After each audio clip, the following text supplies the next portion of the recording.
YouTubers. Welcome. Just kidding. All right. So we have audio. We got it upgraded. Hope you got upgraded too. Good evening, everyone. Thanks for joining us. You've reached Blasterpiece Theater, and my name is Ben, and I've got my good cohorts with me. I'm Neil. Welcome back to the show. And we got our good man, Alex, to the right. Better hold tight, baby. Wampa wrestler of the North. Anyway, we're just gonna get into this. Just talking about the Han Solo trailer here, real quick, and I don't know. What are you guys' thoughts? My first initial thought, of course, I've said it many times before on this channel. I don't believe it's Han. The designs are beautiful. The art direction looks amazing. The action sequences look incredible. Every angle looks beautiful. Props to Ron Howard for reshooting everything was shot before. I don't know. I do love Emilia Clarke. I think I loved her in Game of Thrones. What was it? The Terminator movie. I thought she was actually pretty cool in that movie. A lot of people hated Genesis or Terminator Jenny Smith, as they say. I don't know. Like Woody Harrelson in there, everybody just looks. It looks really great. I'm speculating about the performance of Han Solo. Yeah. Neil kind of said this. He perked in, but definitely I agree. Kind of Hunger Games. It's because of It's because of Woody. It's because of Woody Harrelson. It's because of the train. Because just the trailer kind of made it feel Hunger Game-ish, kind of. Yeah, the train and everything. That's what really made it. I agree with myself on what you said about me and what we talked about earlier. I like it visually. It looks fantastic. Yeah. I mean, after that first trailer, which was kind of just focused on Han and pretty meh. And then this one definitely opens it up. You kind of see some of the worlds going on. You see the action that's going to be unfolding. And it made me feel a lot more confident about the other characters that are going to be showcased. But as soon as Woody came in there, I don't know what it was. Maybe it was just the dirty kind of, and this is a heist, and I'm training you, and I'm your, I'm mentor. I'm your mentor and forebear to the smuggling regime that you'll soon come into. Yeah, definite Hunger Games. Yeah. Well, and the crossbow, and Chewie's gonna have a crossbow. Chewie's gonna have a crossbow. The main character of Han Solo, A Star Wars Story, is the crossbow. It's the bowcaster. So just so you guys know, that's the main character. So many people have said specifically that this thing is like, it's an ensemble cast, which is great, of course. But it is Han Solo, a solo person. I mean, the reason why his last name is Solo, albeit slightly cheesy or whatever you want to call it. Solo, meaning that he is by himself a strong smuggler. He's able to do these things. But anyway, what we were talking about before, this might be the first Han Solo movie with no R2-D2 or C-3PO. Maybe, I don't know. Yeah, we saw him in Rogue One, and it made sense for them to be there. You know what I mean? They were already part of the Rebel Alliance. They were on Yavin, and but they're gonna have to kind of shoehorn 3PO and R2 in if they're gonna be there. And with that said, though, we see Lando, we see Chewie, who, man, I'm excited for. So, but 3PO and Yes, super Chewie fan right here. I mean, yeah. Actually, this trailer made me excited for the movie for the simple fact of Chewie, because I'm like, oh, I didn't really think of, which is strange for me, but not thinking about Chewie in this, but I'm like, oh, dude, this could be so much better for him. Yeah, having as far as R2 and 3PO are concerned, of course, that would be both of them or either of them being in the film at all would be kind of shoehorning. I wouldn't mind seeing another protocol droid, because there's so many of those around, but I don't care. Honestly, I don't care about that. But no Jabba. That is my one big gripe. As we all know, there's only one apparently from the original set, that whole Jabba the Hutt costume or machine that was constructed and moved by 7 or 8 different people, that whole thing was pulled apart, and all they have left are the eyeballs, which is probably why they didn't have Jabba in this movie. I would have really liked to have seen Jabba. This is my speculation, I'm sorry, but I just don't think Jabba's in it. I think that if Jabba was going to be in this movie, they would have had him in the trailer. It's a shame that he's not in it. So, you want to take this one, Alex? And two, it's we'll see. We'll see if Jabba's in there or not. Honestly, I was watching a couple videos, and there's a couple people that think Vader's gonna be in it. I was waiting for that. Waiting for that, but please no. I love me some Vader, but I mean, he doesn't have to make an appearance in the show to make it good, even though it'll probably be bad. But no, I'd actually have to disagree with you on this, Ben. I honestly think. You think Jabba's going to be in it? I think Jabba's going to be the slug behind the curtain. I think he's going to be pulling his fiendish strings, and he'll be the one who's actually hiring them out. And dude, that would be so amazing. And just hearing the.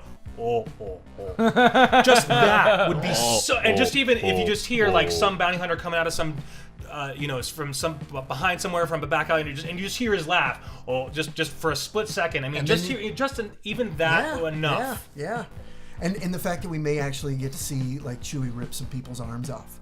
That kind of excites me in this because we're doing a Star Wars story and not part of the trilogy. So hopefully it'll kind of carry the tone of Rogue One in the sense of, we're going to be more adult themed. We're going to be able to in the trailer alone, Chewie picks up some guy and just slams him on his head. Yeah. What do they call that? A pile drive? Is that it seemed like one. A suplex. It's a Wookiee drive. It's a Wookiee drive. It's a Wookiee drive. Yeah. It's a Wookiee hammer throw. Yeah, that's right. With what Neil said though, that's a real good point. We could see maybe a little darker. I don't know, maybe a little intimacy between Han. He gets burned, and then that's how he becomes the kind of cold-hearted smuggler we love. I don't know, but Chewie's looking good.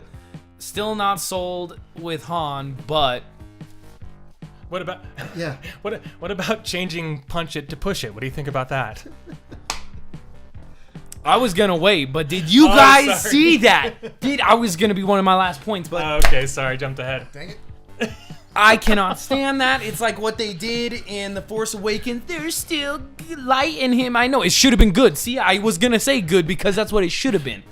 Push it, it's punch it, and I will be so mad if that doesn't change. Well, and Alex, it sounds weird. It sounds straight up weird, but maybe it's the precursor to punch it. Who knows? It is kind of weird. Well, I kind of have to see. I kind of fell into that trap with Last Jedi. It's just like you see what's coming, and then you're like, we'll wait to see what it's all about in the context of the whole movie. And it kept me excited, and then it was like, it's fantastic, and then you start pulling it apart. You're like, oh. Well, we'll see. I mean, this one, I guess I'm excited for a lot of the scenes.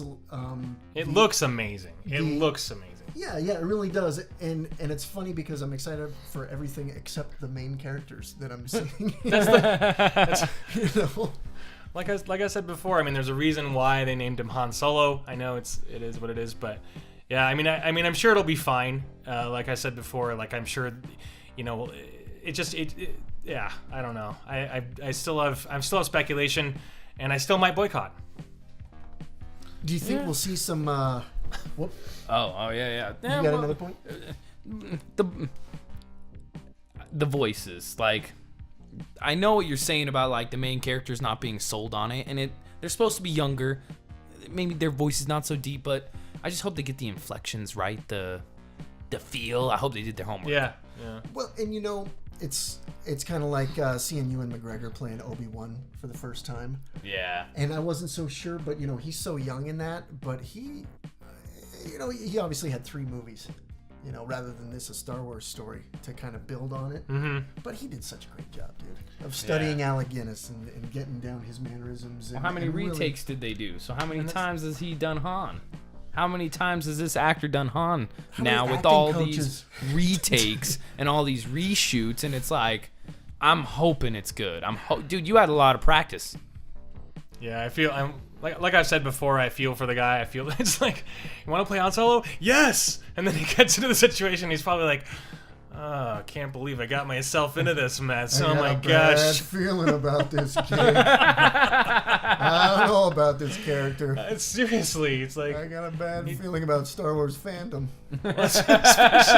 Especially being that young, it's like you don't. I mean, some maybe 20-somethings who aren't like a huge Star Wars fan might not know the essence and the detail and how much of him how much he means to Star Wars fans, and so you never know. I don't know if he's a Star Wars fan. I don't know if he's a big fan or not.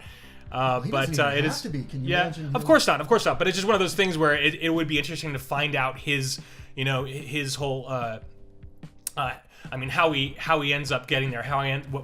When he finds out, oh my gosh, I can't believe what or if maybe he wasn't. Maybe he's been confident the whole time. I have no idea. But like you said, apparently he did have some acting coaches and kind of trying to figure him out.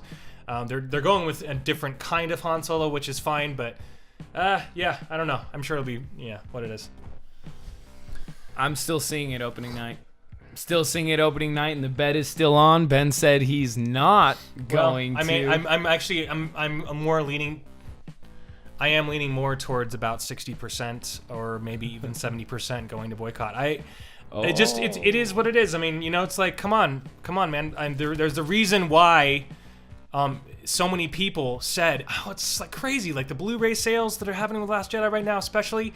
I mean, come on. It's like, and then it's like there's so many people who just, oh, I just watched this Blu-ray and I hated it even more the second time. There was someone's. I think that was Left Foot Media that put that one in. But which is fine. I get it. It's fine. But it's just like, okay, well then why did you buy it? Why did you buy into Disney and giving him more money? And I'm sure this will be fine. It's just I'm frustrated, so whatever. But that's just part of that. Well, and I'm hoping to see, and I caught, that, that frustration with just being like, oh, we're Disney, and Marvel's done a great job of not failing with what they're doing, but they've kind of got a master plan. Whereas with what Disney's got going on, I kind of thought that was happening, but then seeing the way things have unraveled between Force Awakens and into The Last Jedi, I'm like, oh my gosh, they don't necessarily have a plan, and I'm kind of wondering how much Ron Howard was actually influenced by that going into the reshoots and things. Because I think one of the big things was just the tone of this was set so much that it's just like, who cares what we do? Because everybody will come to this movie anyway because it's Star Wars. So let's just make it the most ridiculously comical thing and just go off on a completely different tangent. Right. Which, who knows? That could have been enjoyable in a certain fashion, but definitely not my direction, not the direction I would take that type of thing. Not that I am doing any of it, but however, I really would love to see Lord Miller's cut. I know that we probably will never see it, but oh my gosh, like just being able to see all the. I mean, apparently they were taking an Ace Ventura approach. Like I would have loved to have seen that just to see how they had interpreted. Okay, let's make Han this really wacky, cartoony type of guy. I mean, just to see it, it would be really interesting to see just what Lord and Miller were putting together. Yeah, and like the mess that was Nick Cage as Superman. yeah. Something like that would just be so hilarious to see. Yeah. Not necessarily taken seriously, but just yeah. What do you think? Are you liking this trailer a lot? What do you think? I like the trailer a lot. It is a beautiful trailer, but we have been fooled by trailers before. See it. I'm gonna go see it. I'm gonna see it opening night. I'm excited for it. I know I'll walk out with a better feeling than The Last Jedi. Who are you excited by most? What character are you looking forward to seeing most in this film, Alex? Chewie. I'm a Chewie fan with Neil as well. You go watch our podcast. Every time I watch The Last Jedi again, it's Chewie. It's Chewie and the Porg. Him eating the Porg. Him coming back through the salt mines, the red salt mines with the battle music in the background and Millennium Falcon. Every scene Chewie's in is great, and every scene he's in this trailer, great. What about you, Neil? Yeah, much better, because he's definitely played a side role in the last two. Oh yeah, which he's been or not in less than a side role, more like background. He's the chauffeur. Is basically what he's been doing. He's just kind of chauffeuring around and doing his side job. But this, he's actually like, oh yeah, I'm 109 years old and I can do this and I can do that, and he's definitely going to play a part because he is until Han actually rescues Chewie or saves him. I really mean, Chewie is kind of the elder statesman here, and knows what the heck's going on. I really do hope that they go into that, because I do want to see where the life debt comes from. I mean, I know that did any of you guys know the life debt? Life debt. Oh, not life debt. Life debt. Life debt, not life day. Not the holiday special. That business. So no. So I mean, do you guys know the details of the life debt? Does anybody know the details of that? Oh no, not the life debt. No. I've seen the life day, and it's all. So I mean, no, not at all. I'm just kidding. Anybody know out there? Okay. Anybody read books? I've read a million Star Wars books, but the Han Solo books I have not. That's one thing I have not read up on. I do know that in Legends, when Chewie dies and gets destroyed by the moon. Sorry, spoiler alert for anyone who cares about Legends these days. When Mui gets chown by a throne, when Chewie gets crushed by a moon, Han freaks out and paints the Falcon black and becomes an actual pirate. I don't know if you guys knew that. That's cool. Kind of cool stuff. And it's just, and I think, and honestly, that's one of the biggest reasons why Disney decided to reboot everything. I don't know if you guys knew this also. It's because Chewie died, and they wanted to bring Chewie back. And that was one of the reasons why they rebooted the whole thing, is because Chewie was dead in the other canon, so. Huh. Well, and two, I remember seeing The Force Awakens, and the moment Chewie got hit on the side, and he didn't die, I knew he was living from that point on. It was like, he had the chance to die, he didn't die, and I was like, oh, Han's dying. It was either Chewie or Han. And the moment Chewie got away unscathed, I was like, oh, he's plot armor. He's home free. He's not dying. Yeah. Well, and I hate to say this, but Chewie's kind of a mascot, I mean, he's not going to be, if he died, it wouldn't have the gravity that it did with Han or Luke, something like that. It would be very sad for me personally, but but as far as the overall show, it wouldn't create the plot points in the direction it needs to go in that sense. But with that being said, I mean, who can take on a moon, survive that? Yeah, I mean, it's a crazy and sad and wonderful death, because I did read the book where he does. I did read that book where, and I can't remember. I think it's one of the Yuuzhan Vong books that it takes place right after, and seeing it. It's like one of the that's how you kill Chewie, with a freaking moon. I mean, that's it's like he rescues like an entire village of people. He saves both twins, Luke's and Mara's kids. He saves all them, gets it out of there, and I wept like a baby when I read that thing, man. It was a horrible and tragic but beautiful death. So anyway, I mean, I'm definitely psyched for Chewie. I'm psyched for all the characters here. Not psyched for Therm Scissor Punch. Apparently, this is the name of a character that everybody. Talk about taking a name literally. Yeah, this is a new character that's going to be in this this movie that everybody's kind of poking a little fun at. Therm Scissor Punch, new Star Wars name. People don't like it. Therm Scissor Punch, man. I know a lot of Star Wars names, and I don't know if there's one even remotely as like. It's not even a good name. Therm is a fine name, but Scissor Therm Punch? is a good name, but Scissor Punch. Like every other Star Wars name, the Rancor, Tauntauns, the Sarlacc Pit, or the Pit of Cancun. Like there's so many like cool names. Scissor Punch. Like okay. Is he in the trailer? Is Scissor Punch? No, I don't think so. It's just something that people are going around just complaining about. It's fine. I just think it's funny that their name is a name. It is just, it's not. I guess it's not that much of an impact, but I'm sure he's probably a character that'll just slide by and never see. But I don't know. Like I really hope we see Corellia, because I'm just a huge fan of just like Han Solo, like throughout the original trilogy. Always not the big Corellian ships, I mean, he's apparently, in the original canon, he was from Corellia. That's where Han Solo's from, and he learns to fly the Corellian ships, etc. So hopefully we'll get a little bit of that. I want to see Corellia, and I want to see Jabba the Hutt. I do want to see Jabba the Hutt in this movie. And I just hope that Lando is done well. I don't know. Because, hell, I mean, come on. Lando hasn't been in any of the sequel trilogy. Come on. What's going on there? What is up with that? Yeah. Huh? True. I guess. I mean, come on. Lando? Anyway, sorry. Well, he's been off being a businessman, I guess, and doing his thing. So, he's kind of been secluded in that respect. I don't know. It's silly. They could pretty easily get him into the picture. They had him in some of the Aftermath books, which is fine. But come on, Lando should be in it. It's like Lando should be in Episode 9. Come on, Lando Calrissian.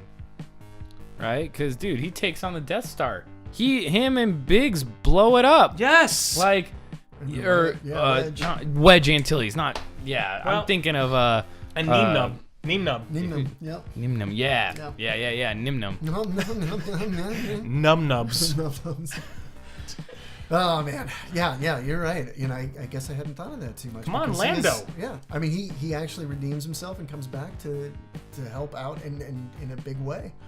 I mean, he's the only one who can kind of fly the Millennium Falcon in a way that Han could pilot it. And one of my favorite moments of Return of the Jedi. He's like, what does he say? He's like, not a scratch now. You hear? It's like after he offers her, I want you to take her. And then Lando's like, she'll be fine. Don't worry. She'll be fine. Not a scratch. Not a scratch. You hurt? Like it's like he realized. Get out of here, you pirate. Get out of here. It's like he realizes afterwards, I'm excited to see that monster thing that we see. They're almost going through like a black hole and the big tentacles. Like, I don't yeah, that's going to be interesting. Chewie's going to be interesting. Yeah, that would be cool. And I want to see a tribute of Han shooting first. That one scene, I want to see a shot. Someone else, him shooting first. Somewhere else where he has to be. He's in the same kind of situation and has to, or at least it doesn't necessarily have to be a shot first scenario. It could be a scenario that makes you believe he's that character again. Yeah. And so once again, the reason why Lucas had argued that fact because he wanted him to be like John Wayne as opposed to Clint Eastwood or whatever. He said he wanted him to be more like a John Wayne character, but you see that evolution happen in the original trilogy, so whatever that's worth. But yeah, I would love to see that. I would love to see Han Solo in a situation again where he has to, be that kind of. And it doesn't have to be a shot first scenario. It just has to be something where he's being a badass Han Solo. Yeah, and you know what? A point that I was going to bring up was just the fact of when I thought of Han Solo, or when I think about him, I was kind of just thought he's a smuggler of his own right. This is kind of the life he got into, being orphan or just being, somebody down on his luck, or it's the easiest way he could get out of a bad situation. But kind of seeing this take on it, and the first thing that bummed me out about the original trailer was just seeing how I want to be the best fighter pilot in all the galaxy. He's like on this spirit quest of some sort to be like all high and mighty. And in this, you got Woody Harrelson as his mentor, and it's like, if you're going to be part of our Smugglers Guild, you're in it for life. You're never getting out of this. You're always going to be a smuggler. And you're like, dude, come on. Is that completely necessary? Because in a shot first scenario, it's like, who's pulling the strings here? Is it going to be Mentor Man showing Han that he needs to be the one to shoot first? Or is it just Han being his own roguish, badass self going, I can take this on? I could see Woody Harrelson being the guy who shoots first and being that guy who kind of introduces him to that, and realizing it's like, if you want to get ahead, you've got to do this. If you want to get ahead, because this is a hard life. This is, it's like you don't have whatever you don't have, and you're in a situation where you just kind of need to push ahead. But I could see, I know what you're saying about the whole, you make this one decision and you're in it for life, buddy. But I can see why. If you're talking about gangsters and that type of thing, you make a relationship to like Goodfellas or The Godfather. You look at things like that where families are in it for life or whatever. But like in the whole concept of like the gangster scene, having to realize, okay, well I'm stuck in this situation. But anyway. There reminds me of a Clone Wars episode where Kenobi meets Hondo, and they're at a planet or at an encampment, and it's just a ton of gangsters. But that kind of reminds me of that. I don't know. Yeah. So I get the whole like you're in it for life, but there's been a little bit of setup about the smugglers, and we see in The Force Awakens we see the Ganja Club, and then we see the other gangsters kind of mob up on Han Solo, and so there's something going on. And it makes sense. It honestly makes sense. And they could take it in a good way for a Goodfellas type of, space gangster type thing. That could be actually really cool. But I guess, just Han Solo being who he is, I always just kind of thought, freaking nobody does what Han does. Han does his own thing, and that's that. I mean, obviously, he had to get there somehow. But we'll kind of see how that unfolds again. Tell that to Conja Club.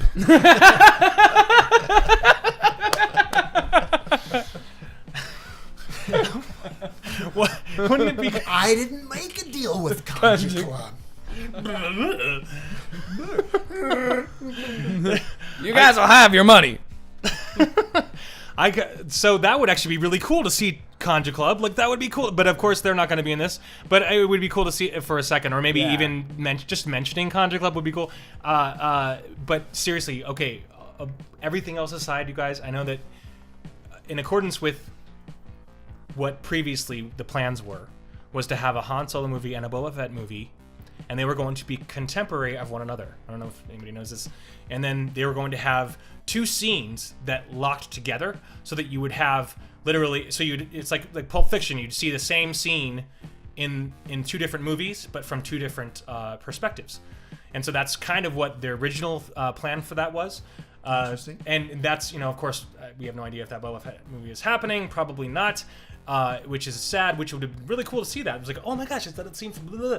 Would have been really cool. But everything else aside, don't see Boba Fett at all in this trailer. Would love to see Boba Fett in the movie. I don't even, and that's another thing, like, I don't even know if we're going to even see Boba Fett. I mean, once again, the first Mandalorian that appeared to us in cinema history, people love the Mandalorians. People love the Mandalorians' history, the armor, everything. There's a huge thing to that. Beyond how much are they going to bring into this? And beyond that, just real quick, I wanted to say sorry. The I don't know if you guys watched that toy thing that's on Netflix. The first one's about the Star Wars toys. The most rare and sought after toy is the Boba Fett that first shoots the rocket. It's and that's like, it's like this crazy thing that it's like I think it's like probably worth like what, $3,000 or something like that for that little thing. But the point is that Boba Fett is a popular character, and for them to not have him in this movie would be complete, once again, sorry Lucasfilm, sorry Disney, missed opportunity once again. Well, man, we were I was gonna say Man, I was thinking, I would love to see Jabba. I'd love to see C-3PO and Vader. Or someone else is talking about Vader, but I totally forgot about Boba.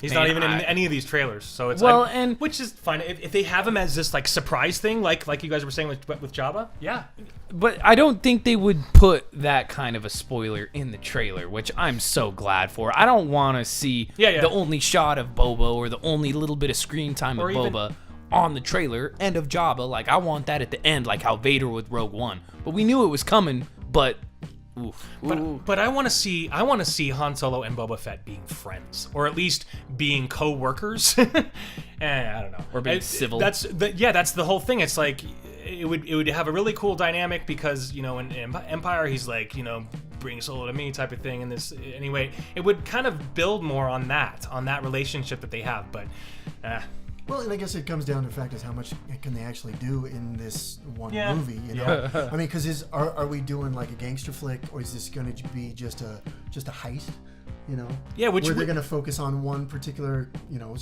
event where they're, kind of gathering up to make this one job, or it's a coming of story. Which would make sense if Boba Fett was in on the heist with them. Or even like, in a Mandalorian way, he's maybe, say, in a militant type of position. He's not necessarily a smuggler, but he definitely runs those circles.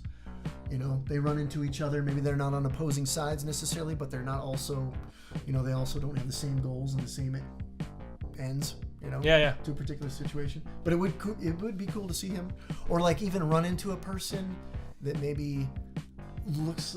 You just see his face, but then, you don't realize it's him until he actually puts on the helmet. That would be pretty badass. But then we would know it's him. Well, that's a clone. That's according to what's happened before, but I don't know if you guys know this story. Like, people have this idea that it's like somebody actually kills the real Boba Fett, which is a clone, and then just takes his name, like what happens in Mad Men. If anybody watches that show, he takes someone else's identity in the war and becomes somebody else by just taking their dog tags. He switches the dog tags. No way. Same concept with this thing, where someone actually, so he ends up, but I mean that would be stupid because in at least in the special edition version of Empire, they put in the original voice. The original. Well, they put Jango. They put in the Jango Fett type of clone voice in there. And why I say no way to that is, dude, in Clone Wars, young Boba, he is vicious. He's trying to take out Windu. Like, there's literature. I read some Boba literature where Jango like taught him specific stuff. Like he was, dude, no way. I love Boba Fett. Such a sweet. Oh, I know. I'm just saying it would be kind of a cool twist if it was he's like he just assumed someone and it's someone completely different. Yeah. But it wouldn't make sense with the canon. But it would be interesting. It'd be a twist. Real quick side note on that. Speaking of John Hamm and Mad Men. If anyone read, which I actually wasn't a fan of, that 40th anniversary book, the novel that came out had the 40 different stories in there about all the different people in the all the different characters of the cantina. There were some really great stories in there, and there were some not so good ones. But the one that wasn't so good. There was one of them that wasn't so good. It was about Boba Fett, and John Hamm of Mad Men actually voices Boba Fett in the audible version of that. So nice. Just FYI, anybody cares. But he's like, yeah, it's Boba Fett. Nah. So anyway, but Boba Fett. Nah. Well, anyway, I hope if we see Boba, I just want him to reprise his role as a bounty hunter. Of course. He's just getting paid. Of course. Working for whoever pays him the most. He doesn't care. He'll disintegrate you. No disintegration. Or shoot a rocket at you. That'd be great. he has one of those regular, like he has a real jetpack on, but it just shoots a big piece of plastic out. So it's just like I got the toy version. Or he's smuggling, he's playing a game of cards and they're like, I'm all in. Shoots out his plastic dart onto the table. And he's like, I got the toy version.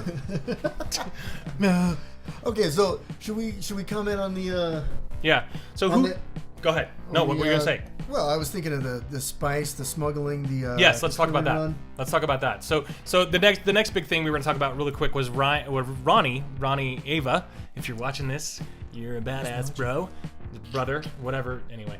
Ron actually mentioned this, talking about how it's not that big of a thing, but Disney depicting what Han Solo is actually going to be smuggling. Is it going to be spice? Is it like heroin? What is it?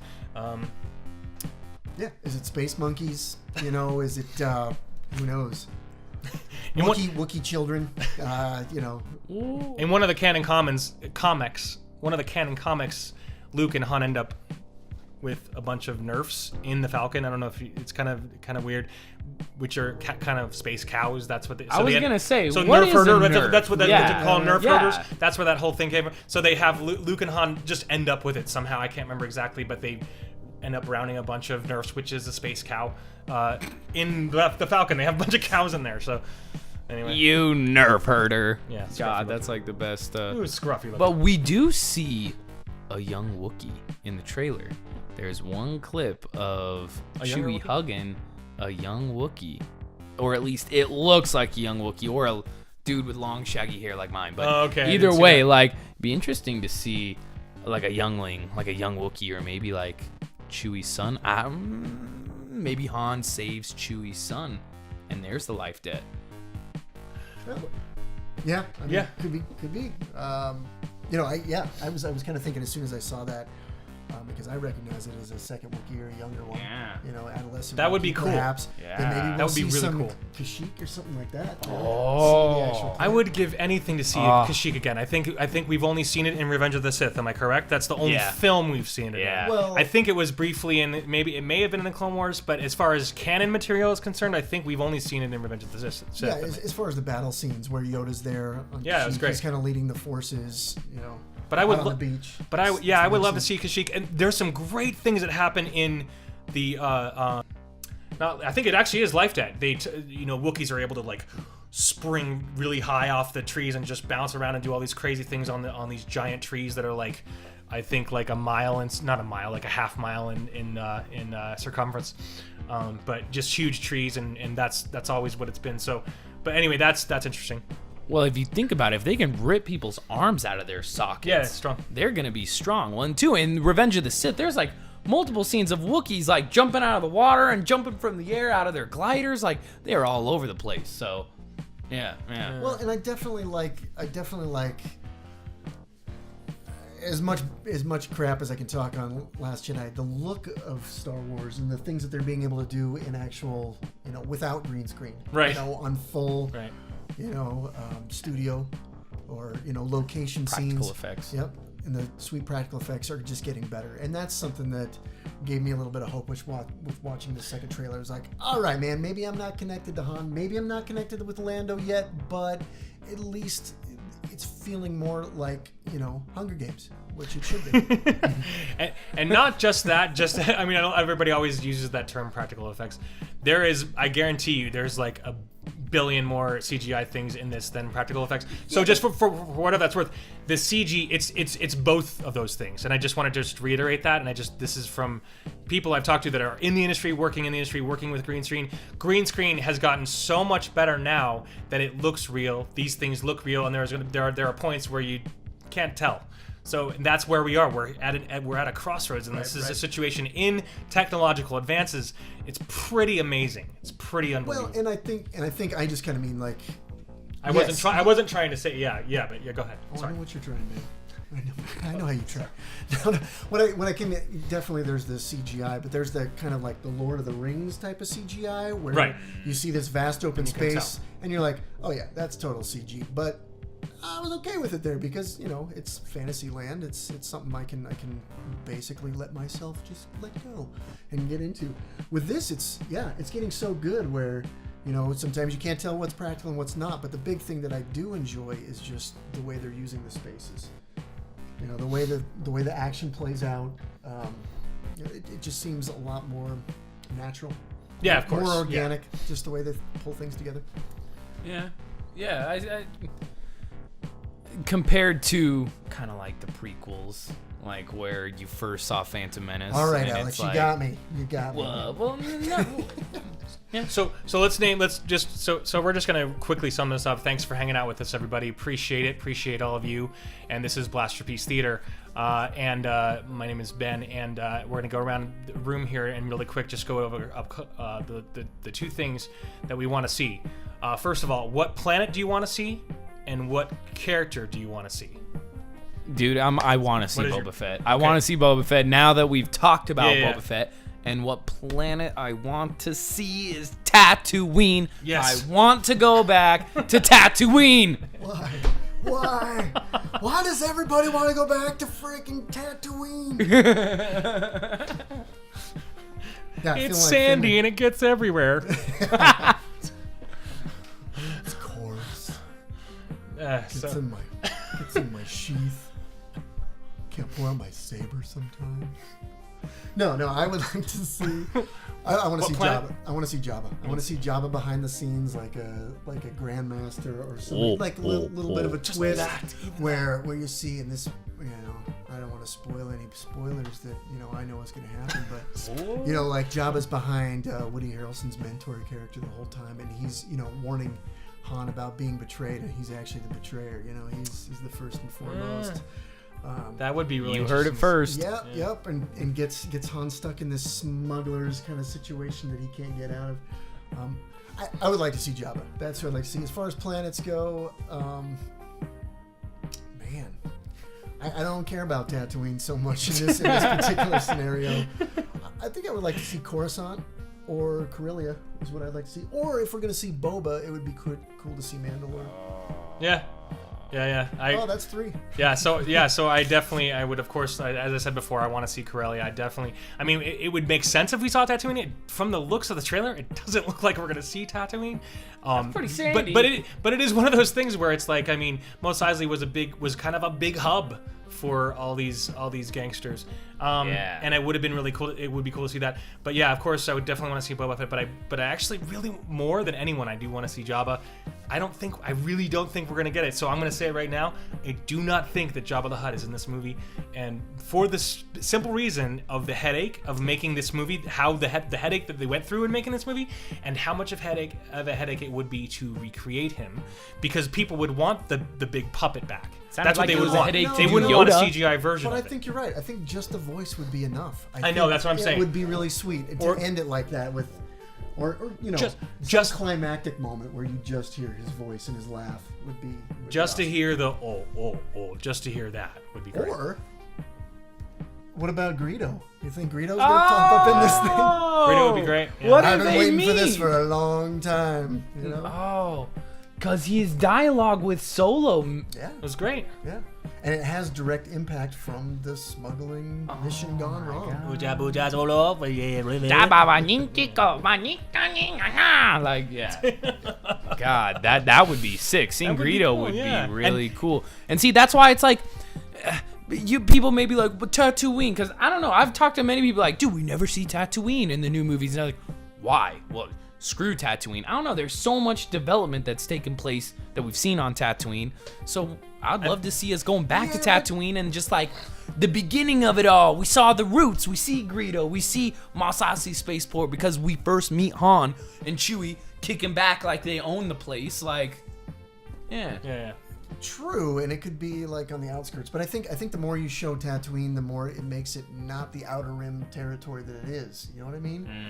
It's like, yeah. I get what you're saying. I suppose these smugglers are out on the Outer Rims and they're doing their dealings out there, but it's like Tatooine when you first see it is just like this place beyond where nobody can find you, and then you're like, oh, but Tatooine's like the main. It's Tatooine. We know the main hub of Tatooine. everything, but nobody can be found. Yeah. But I think what it is that it's the main hub for gangsters. So whatever. Yeah. But yeah, I know what you mean. Yeah, I totally get what you mean. Like it is kind of a funny thing. I mean, I love the idea of expanding the galaxy, and this trailer makes it look big. It makes the galaxy look humongous, which is very exciting to me. I like the cowboy stuff that's going on there on the beach. I'm slightly optimistic, but yeah, once again, it's my thing on the Han Solo. I think that they cast him wrong. That's just my opinion. But yeah, the Jabba the Hutt, recreating that was the biggest thing. Anything else? Does anybody have anything else? I guess one last thing I just want to say is, you know, on your point of basically wanting to boycott or just, you know, send a message to Lucasfilm and Disney and say, you know, I don't want to put up with this, you know, just sending a schlock just so that we can, you know, eat it up and sit and spew all over YouTube about it, you know, as we're kind of doing. I think they're going to be a little more leery because there are so many people like ourselves talking about this that they're going to be like, okay, let's refocus. Obviously, they did with pulling Ron Howard in, and hopefully from this particular point, they can move forward. Because from what I've seen, and actually from our talk, it's definitely given me more hope for this movie than I initially had, for sure. Yeah, I'm kind of with Neil. I feel like at first when they put out Force Awakens, they were like, yeah, we could throw out whatever, and they didn't really listen. Like The Last Jedi, they've definitely at least heard the fans. I mean, they've made some executive decisions, definitely, and moved some people around. So I agree. I feel good for the Han movie because I want to feel good because, man, Chewie. Yeah. Hey, thanks again for joining us. You've reached Blasterpiece Theater, and this is the Fanaddicts of Film. My name is Ben. Hey, everybody, I'm Neil. And my name is Alex. Thank you for joining us tonight.